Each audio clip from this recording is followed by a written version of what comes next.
Welcome back. Hello guys. So hello guys, welcome back to my YouTube channel. This is Swati Karun and let's start today's Q&A जो कि हम करने वाले हैं Japan के बारे में, हमारे ट्रिप के बारे में, जो कि मैंने एक्चुअली में अपने इंस्टा में और फेसबुक में रखा था क्वेश्चन कि आप मुझसे कोई भी क्वेश्चन पूछ सकते हो। तो मुझे 2-3 क्वेश्चन उसमें मतलब 4-5 क्वेश्चन उसमें से आए थे कि जो ये जानना चाहती है हमारा बजट कितना है एंड मतलब वहाँ के एक्सपेंस कितने हैं, वहाँ पे कितना एक्सपेंस है, एक्सपेंसिव कितना है। तो उस बारे में मैंने सारे क्वेश्चंस नोट डाउन करके रखे हैं और कुछ एड ऑन मैंने खुद के भी करे हैं जो मैं चाहूँगी कि आप लोग को भी जानना चाहिए। तो हेयर इज माई हस्बैंड जो कि ऑलमोस्ट मुझसे ज़्यादा क्वेश्चंस के आंसर वो अच्छे से एक्सप्लेन कर सकते हैं क्योंकि सारा ट्रिप जो भी था जापान का वो उन्होंने प्लान किया था, तो उसमें मेरा कोई हाथ नहीं था। मैंने बिल्कुल भी 1% भी उसमें कुछ वो नहीं किया, बट हाँ उन्होंने अगर मुझसे कुछ पूछना था कि यहाँ जाना है, ये करना है, वो करना है, तुमको करना है, तो बस मैंने अपना वो दे दिया था कि हाँ ठीक है फाइन। तो बट सारा जो भी प्लानिंग और बुकिंग्स, होटल हो चाहे एयर फ्लाइट हो, सब चीज़ का तो फिर उन्होंने किया था। तो अभी हम शुरू करते हैं अपने क्वेश्चनिंग से। हाँ इसमें so first question is what was our budget. So tell us. Welcome back to our channel. Okay. Stop laughing. Let's continue with the Q&A. सबसे पहला क्वेश्चन इसमें है what was our budget. So as budget जहाँ तक जाता है मैं सिर्फ आपको एक एस्टिमेट दे सकता हूँ क्योंकि सबका मतलब उसमें डिपेंड करता है आप कितने दिनों के लिए जा रहे हो, कहाँ जा रहे हो, क्या नहीं जा रहे हो। बट पर्टिकुलरली क्वेश्चन था कि हमारा बजट कितना था। हमारा बजट 2 जनों का 3.5 से 4 लाख के आसपास था, तो एक जने का उस हिसाब से 1.8 या 1.9 के आसपास में होगा, 1.8 to 1.9 lakh. But I guess आप अगर चाहो तो जापान 1.2 से 1.5 लाख के बीच में घूम सकते हो। सेकंड क्वेश्चन फ्रेंडली बजट में मतलब वो है मतलब क्योंकि हमने एक्चुअली वो डिपेंड करता है कि आपका हाँ। आपको शॉपिंग करना है, आपको कहाँ घूमना है, क्या क्या करना है, तो सब कुछ मिलाते हुए कितना एक्सपेंसिव आपको रेस्टोरेंट्स में जाना है ये वो करके, तो वो डिपेंड करता है। इसलिए मैंने एक ब्रैकेट दे दिया है कि उतने में भी आपका हो सकता है। So the second question is how expensive is Japan in comparison to India. तो देखा जाए तो ये एक्सपेंसिव है, जबकि इंडियन करेंसी का वैल्यू ज़्यादा है, बट फिर भी जापान ज़्यादा एक्सपेंसिव है क्योंकि ये भी डिपेंड करता है कि तुम किस सिटी में हो। So as we were in Tokyo mainly we were living in Shinjuku, तो वहाँ का अगर मैं 6 days का होटल का भी बताऊँ तो 60,000 के आसपास था, मतलब 60 से थोड़ा ऊपर था विदाउट टैक्सेस एंड ऑल। तो इट्स लाइक 60,000 तो उसी में गया, तो इट इज़ एक्सपेंसिव। एंड खाने का भी देखा जाए तो खाना भी एक्सपेंसिव है। इट्स लाइक कि हमारा एक टाइम का पर पर्सन का 1500 येन जितना लग ही जाता था।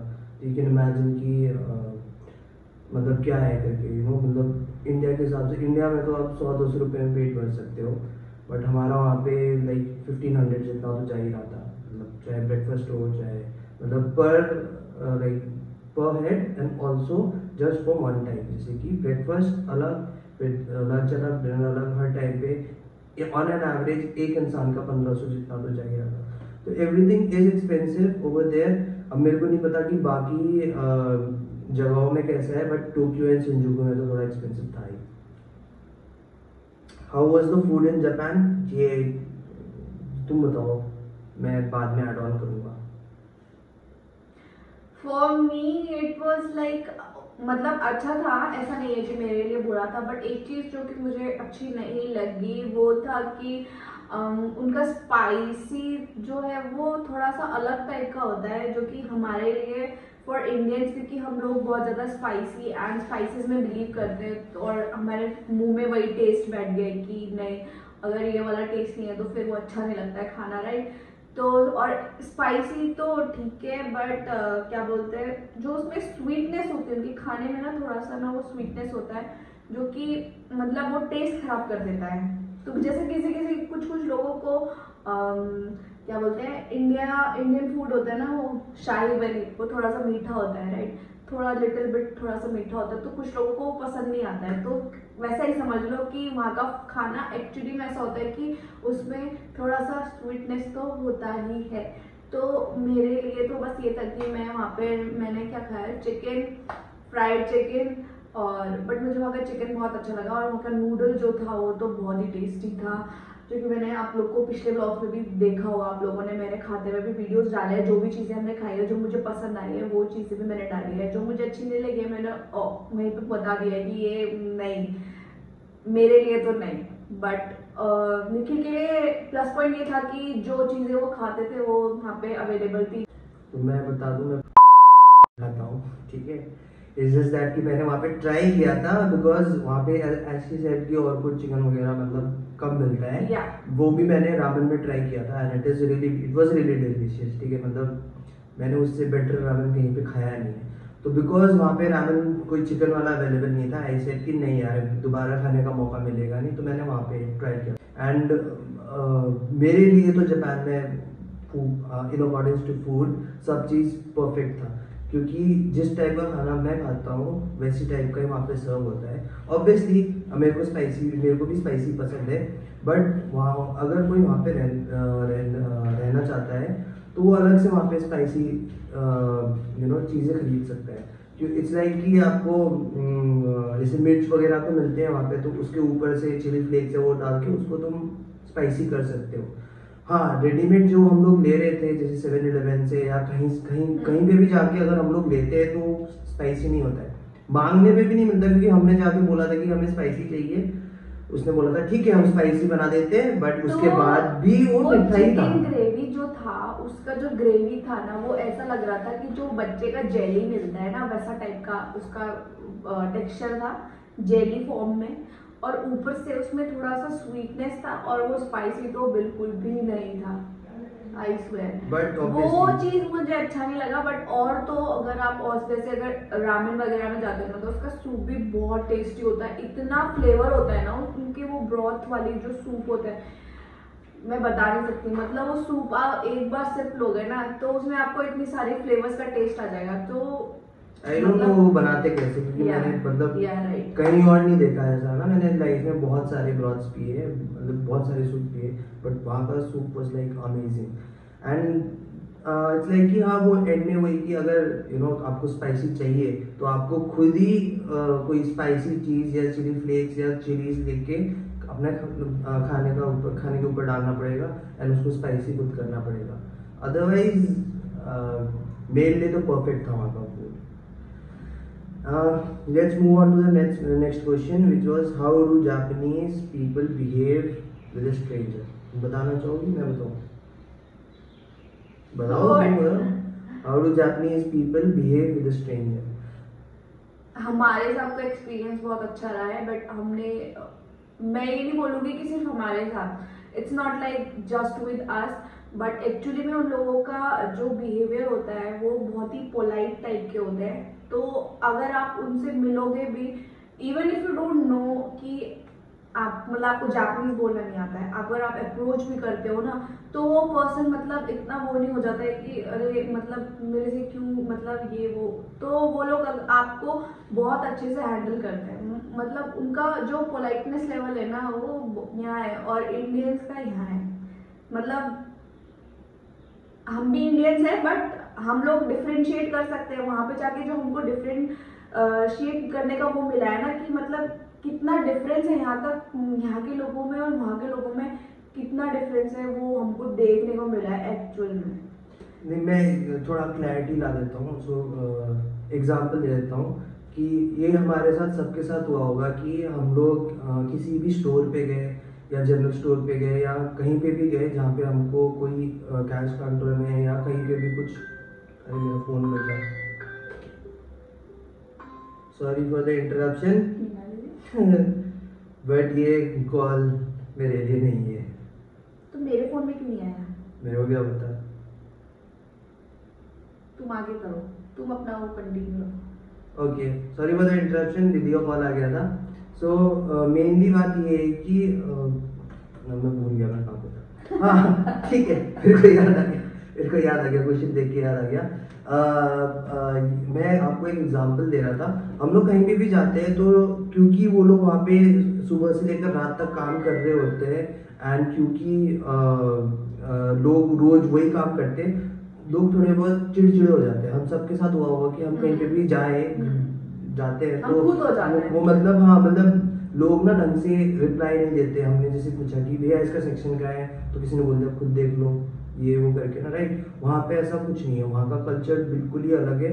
वहाँ पे मतलब हर बात के पीछे लोग आरिगातो गोजाइमासु करते रहते हैं, which is मतलब लिटरली उनका वो थैंक यू बोल रहे हैं एंड रिस्पेक्ट दे रहे हैं। इतने छोटे से शॉप में भी जाओगे ना अगर आप, है ना, तो भी आपको वो ऐसे ट्रीट करेंगे कि जैसे कि आप क्या बोलते हैं, भगवान हो। मतलब वहाँ पे कोई भी इन शॉर्ट कोई भी रूड नहीं है, चाहे दिन का कोई भी टाइम हो, चाहे जितना भी एक्ट कुछ भी हो रखा हो, वहाँ पे कोई भी रूड नहीं होता है। स्पेशली जब हम डिज्नीलैंड पे थे एंड हम लोग लाइन पे थे, लाइन इतनी छोटी भी नहीं थी, लंबी लाइन थी, मतलब कि 40-50 मिनट्स लंबी लाइन थी। रोलर कोस्टर के लिए लाइन लगी हुई थी, 40-50 मिनट्स की लाइन। एंड वहाँ पे इट्स लाइक कि मैं वहाँ पे रुका बिकॉज वहाँ पे टैप वाटर था, वहाँ पे ड्रिंकेबल टैप वाटर था, वहाँ पे जगह जगह पे होता है। तो हम लोग रुक गए वहाँ पे एंड क्योंकि स्वाति को पानी पीना था, वो पानी पीने लगी।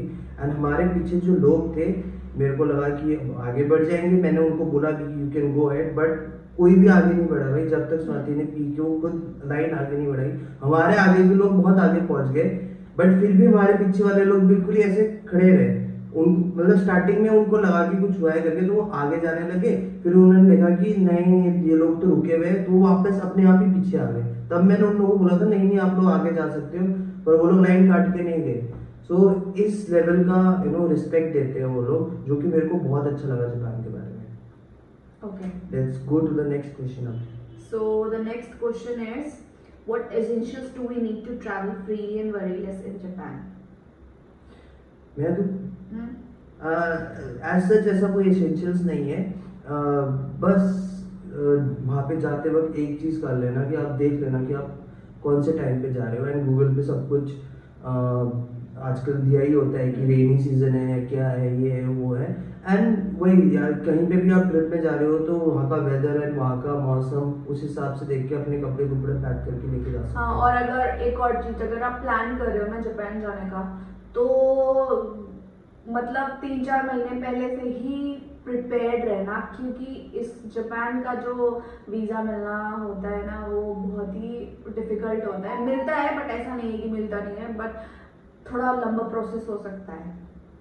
आजकल हो सकता है, क्योंकि आजकल डायरेक्ट हम लोग जापानीज एम्बेसी में नहीं जा सकते, मतलब 2-3 स्टेप्स होते हैं वहाँ तक पहुँचने के लिए। सो इसलिए बेटर होगा कि आप एजेंट के थ्रू ही करो।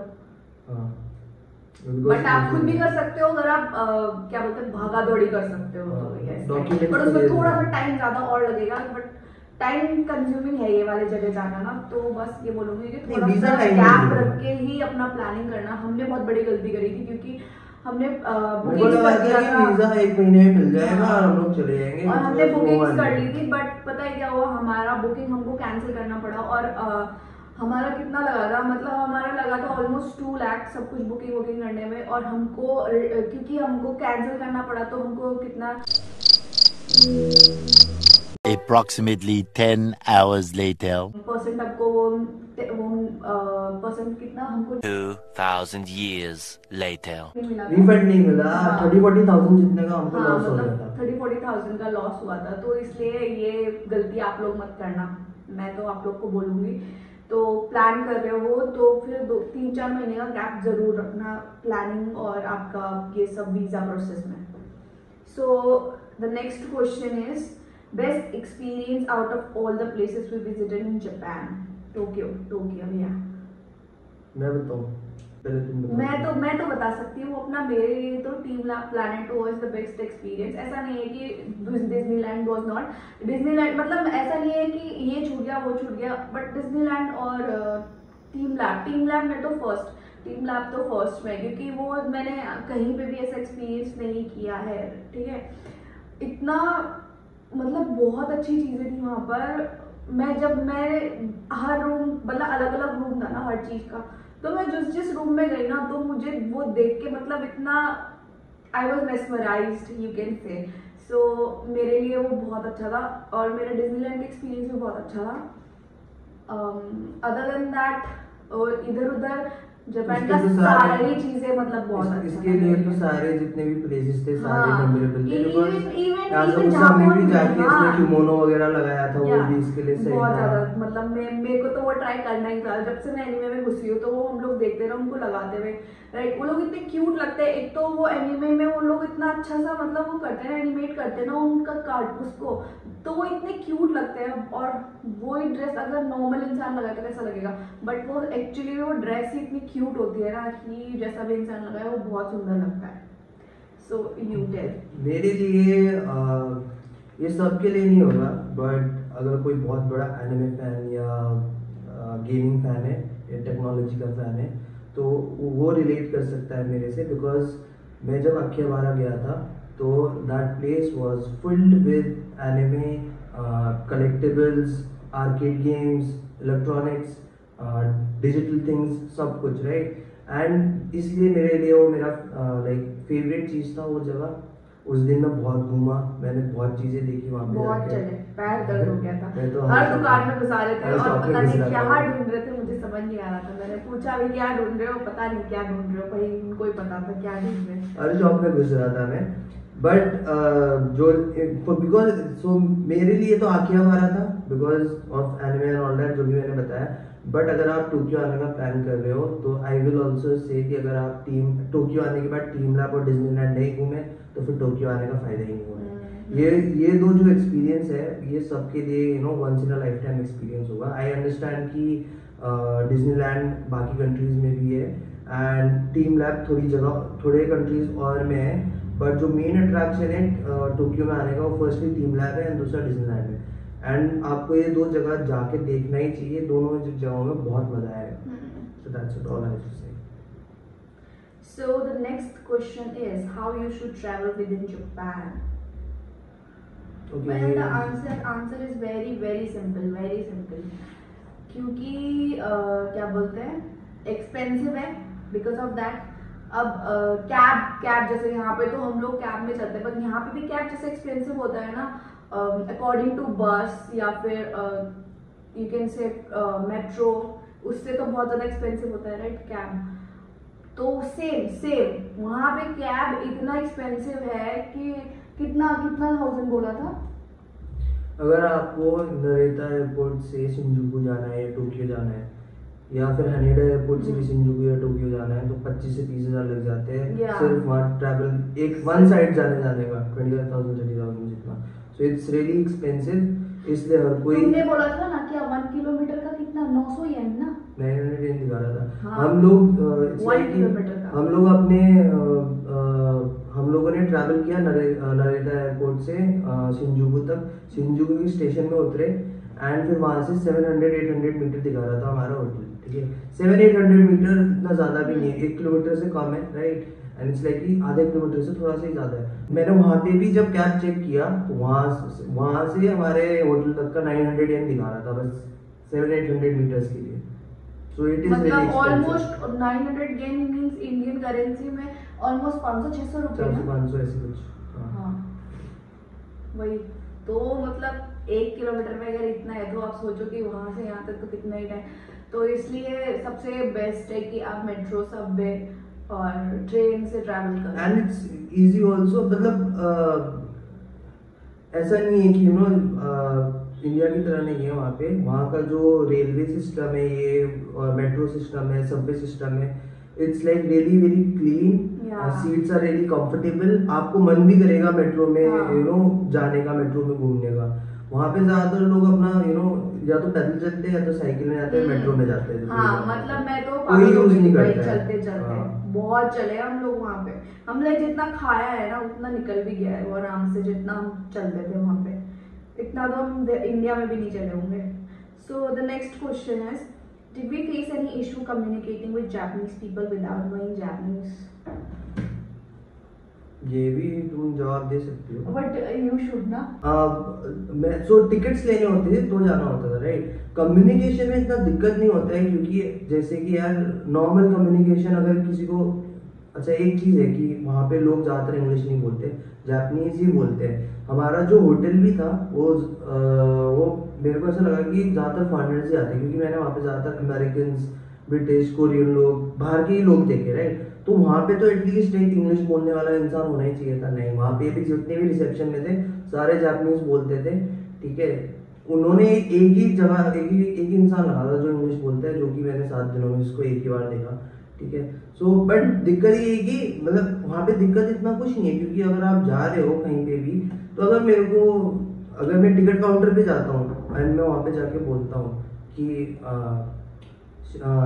शिंजुकू जाना है करके, तो आई जस्ट हैव टू से नारिटा टू शिंजुकू, नारिटा एक्सप्रेस शिंजुकू, ये 2 टिकट्स ऐसे बोल दिया। अब ये तो सबको समझ में आता है कि ठीक है नारिटा से शिंजुकू बोल रहा है और 2 टिकट बोल रहा है, तो वो उसके बाद दे देती है। कम्युनिकेशन में इतना दिक्कत नहीं होता है। अब कहीं और भी आप दुकान में जा रहे हो तो वहाँ पे उसको जाके बोल दिया। बस वो हुआ था कि जब मैं किमोनो के लिए गई थी, तो लकीली मेरे को फर्स्ट टाइम में जब गई थी, तो उस टाइम पे तो मेरे को वो ही मिली थी जो जिनको सिर्फ जापानीज आता था, तो उनसे कम्युनिकेट करने में थोड़ा प्रॉब्लम हो गया मुझे। नहीं, बट उनको भी समझ में आ गया था। हमने जब बोला था उनको कि हमें किमोनो चाहिए, तो उन्होंने बोला था 6 o'clock क्लोज, इतना इंग्लिश आ रहा था, क्लोज ओपन 6 o'clock ये आ रहा था। तो हमें भी समझ में आ गया कि वो बोलना चाह रही कि 6 बजे तक बंद हो जाता है, अब नहीं मिलेगा एक किमोनो करके, राइट। तो नेक्स्ट डे जब हम लोग गए थे, तो उस टाइम में फिर वो जो रिसेप्शन में थे, वो मैनेजर थे जो भी थे, उनको इंग्लिश आती थी, तो उनसे अच्छे से कम्युनिकेट हो गया। टूटी आती थी उन्हें भी। बट ये है कि क्या बोलते हैं, ऐसा कुछ प्रॉब्लम नहीं हुआ।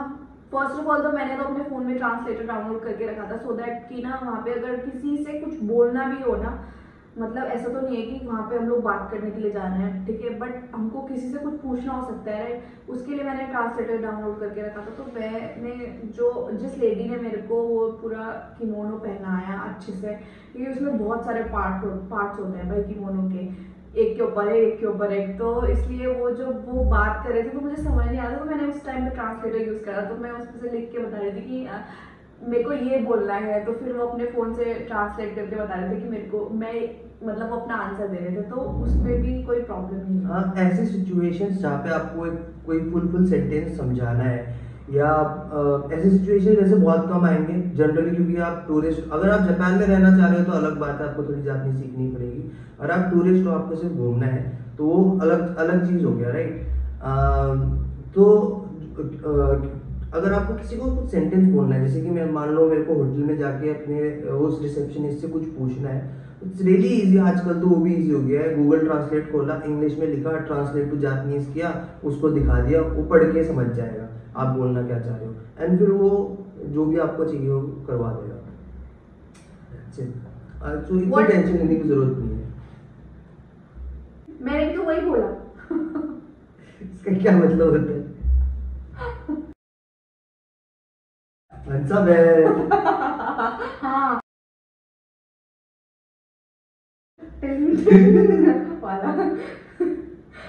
Okay, so the next question is, what to avoid if you are in Japan as a tourist? What to avoid?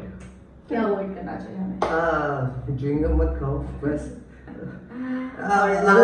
मेरे को नहीं लगता कि और मेट्रो में लाउड भी मत बोलो। हाँ, क्योंकि वो लोग रूड मानते हैं ऐसा चीज ना। अरे सिंपल सी बात है, अगर वहाँ जाके हल्ला मचाओगे तो एक आंटी होगी जो बोलेगी कुछ तो हरामी केटा हो बंदर आंटी बोले सेम चीज की है, क्या बिगड़े हो केटा हो, बिगड़े हो केटे हो, वो चीज बस। So the next question is, how was our overall experience traveling to Japan? क्या हम दोबारा जाना चाहेंगे जापान में? मैं तो दोबारा जाना चाहूंगी, क्योंकि मेरे को एक्चुअली में ना, मुझे ओसाका में भी जाना था। हाँ, ओसाका में वहाँ पे बहुत सारे श्राइन्स हैं, तो मुझे जाना था वहाँ पे, बट हम लोग सिर्फ टोक्यो में गए, क्योंकि एक्चुअली में क्या हुआ कि ना, हमको पता नहीं था कि कितने दिन का वीज़ा मिलेगा, राइट। सो नहीं हो पाया, but I would love to go there once again, क्योंकि जो चीज़ें मैंने करी है वो चीज़ें मेरे को दोबारा करने का मन है। मतलब जहाँ एक तो डिज्नीलैंड पूरा नहीं घूमे, डिज्नीलैंड तो पूरा घूम ही नहीं पाए, और आप एक दिन में तो डिज्नीलैंड घूम ही नहीं सकते हो, आप चाहे सुबह 6 बजे आओ। मिनिमम 3 दिन का टिकट लेना जरूरी है डिज्नीलैंड का। 1 डे का टिकट मिलता है, 1 डे पासपोर्ट, 3 डे पासपोर्ट और 7 डे पासपोर्ट मिलता है डिज्नीलैंड का। एंड आई वुड रिकमेंड कि एक 1 डे का ना लेके 3 डेज का लो। सो मेरा experience was really really really good. दो मैंने नहीं चूज किया था जापान जाना निखिल ने चूज किया था। मेरे को जाना था सेंटोरिनी ग्रीस। हनीमून में जा रहे, हनीमून वाला वाइब चाहिए था, बट फिर क्या हुआ कि जापान जाते हैं, मैंने बोला नहीं ठीक है कोई बात नहीं चलते हैं वहाँ पे भी। मुझे ऐसा नहीं था कि मुझे वहाँ पे जाने का मन नहीं था या मेरे को जाना नहीं था, मैं अपना मन मार गई, ऐसा नहीं था। वो ऐसी जगह है तो क्योंकि